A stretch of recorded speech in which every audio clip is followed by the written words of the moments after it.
sahabat religi, salam sehat, selaras, dan bahagia. Puji Tuhan, hari ini kita bisa bertemu kembali secara virtual dalam Suara Penyuluh Agama Kristen edisi hari ini, Rabu 22 Desember tahun 2021. Sahabat religi, Raja Salomo merupakan salah satu raja yang kisahnya cukup banyak diceritakan di dalam Alkitab.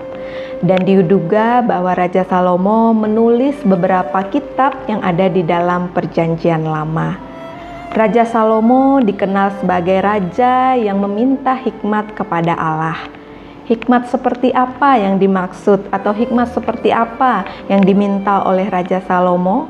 Kita dapat melihat penjelasannya dalam kitab 1 Raja-Raja pasal 3 ayat 9 yang berbunyi demikian. Maka berikanlah kepada hamba-Mu ini hati yang faham menimbang perkara untuk menghakimi umat-Mu dengan dapat membedakan antara yang baik dan yang jahat. Allah pun mengabulkan permohonan Raja Salomo dan memberikan hikmat kepada Raja Salomo.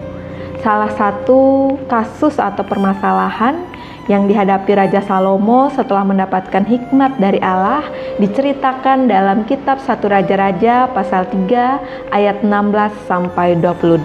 Sahabat religi, dalam teks tersebut diceritakan bahwa ada dua orang perempuan yang datang menghadap Raja Salomo. Mereka berdua berharap Raja Salomo bisa menyelesaikan permasalahan di antara mereka.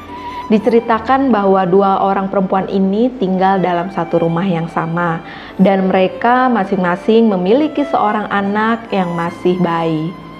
Salah satu perempuan atau salah satu ibu pada suatu malam tanpa sadar ketika tidur menindih bayinya sehingga bayinya meninggal pada malam itu juga. Diduga bahwa ibu atau perempuan yang bayinya atau anaknya meninggal ini berbuat yang tidak baik atau berbuat curang. Dia menukarkan bayinya yang sudah meninggal dengan bayi atau anak milik perempuan lainnya yang masih hidup tersebut. Ketika ibu dari bayi yang masih hidup tersebut hendak menyusui atau memberikan ASI kepada anaknya, dia terkejut karena bayinya tampak sudah meninggal. Namun setelah dia amat-amati, ini bukan bayinya. Oleh sebab itu dia menduga bahwa perempuan yang serumah dengannya yang juga memiliki bayi menukarkan bayi mereka. Akan tetapi perempuan lain yang dituduh tersebut tidak mengakui bahwa dia melakukan tindakan penukaran bayi tersebut atau tindakan yang tidak baik tersebut. Dia tetap kekeh bahwa bayi yang masih hidup itu adalah miliknya dan bayi yang sudah meninggal itu adalah milik perempuan lain tersebut. Kita bisa bayangkan bagaimana hebatnya mereka berdebat dan bertengkar di hadapan raja. Lalu apa tindakan Raja Salomo untuk menghentikan perdebatan atau pertengkaran dari kedua perempuan ini yang sama-sama mengaku bahwa ibu dari bayi yang masih hidup tersebut? Kita dapat melihatnya dalam 1 Raja-Raja pasal 3 ayat 24 sampai 25 yang berbunyi demikian. Sesudah itu raja berkata, "Ambilkan aku pedang." Lalu dibawalah pedang di depan raja.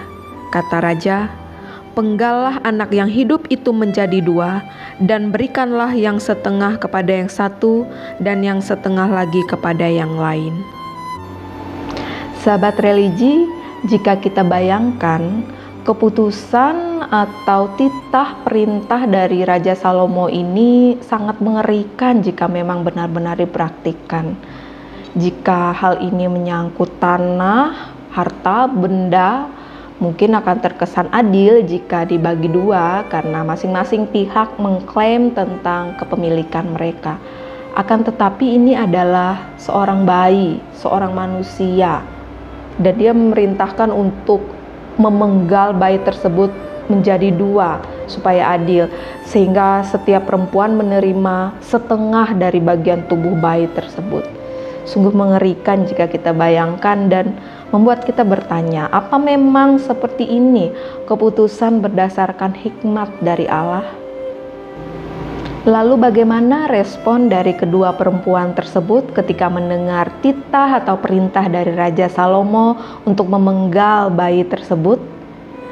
Perempuan yang satunya memohon supaya Raja Salomo mengurungkan niatnya atau membatalkan perintahnya. Dia merelakan bayi yang hidup tersebut bersama dengan perempuan yang satunya atau perempuan yang lainnya, asalkan bayi itu tetap hidup.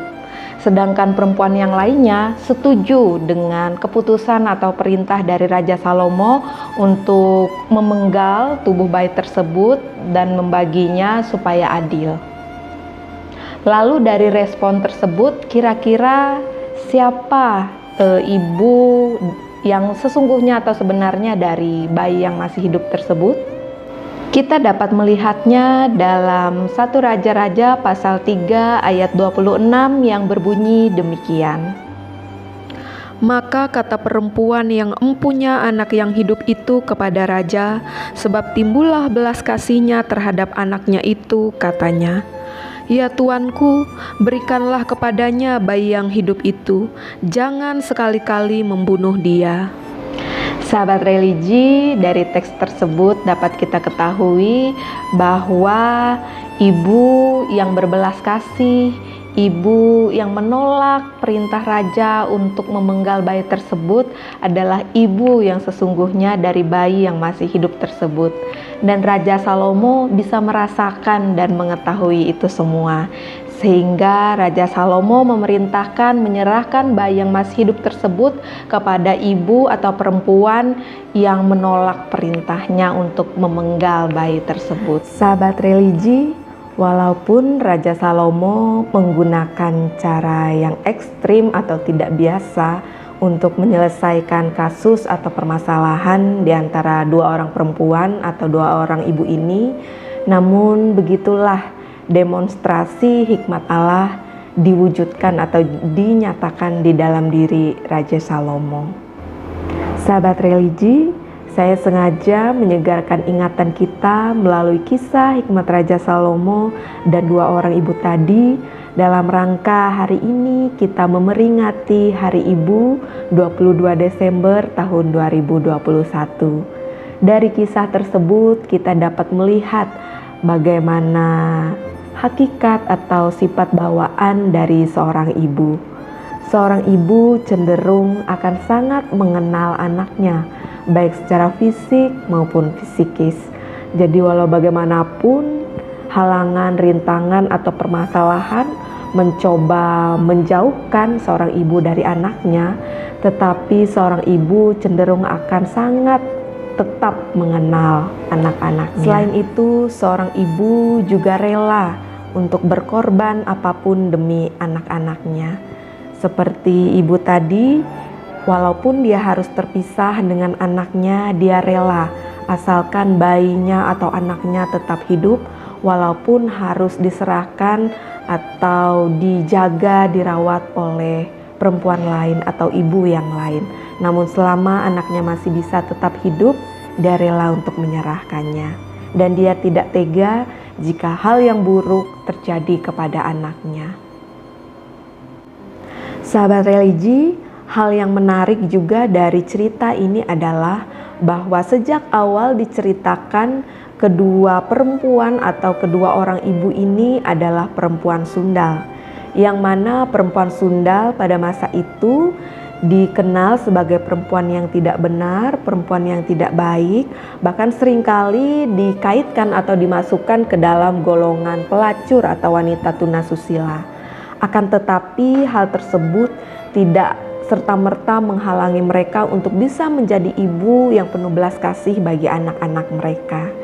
Jadi dari hal ini kita belajar bahwa setiap orang, setiap perempuan, apapun latar belakang mereka, sekelam apapun masa lalu mereka, mereka tetap memiliki hak untuk bisa menjadi seorang ibu yang penuh belas kasih bagi anak-anak mereka.